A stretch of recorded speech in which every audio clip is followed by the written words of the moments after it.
find out how to play Adopt Me on Roblox Mobile. Maybe you have played Adopt Me on PC or seen it on your TikTok and wondered how to get started playing it on Roblox Mobile. That is what we will show you in this video. It is actually pretty simple, just follow all the steps we do and you will be able to play Adopt Me on your iPhone or Android because the methods are the same on both devices. So the first you need to do is to open up your Roblox app. It is important that it is both updated and also that you are logged in. If that is the case, then you will get to the home page on Roblox Mobile. To find the game in the easiest way, go to the top right corner and click on the search icon. When you have clicked the search icon, type in Adopt Me and click on the first option on the screen.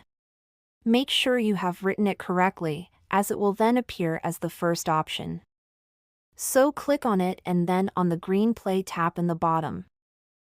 Now as you can see, we are ready to play Adopt Me.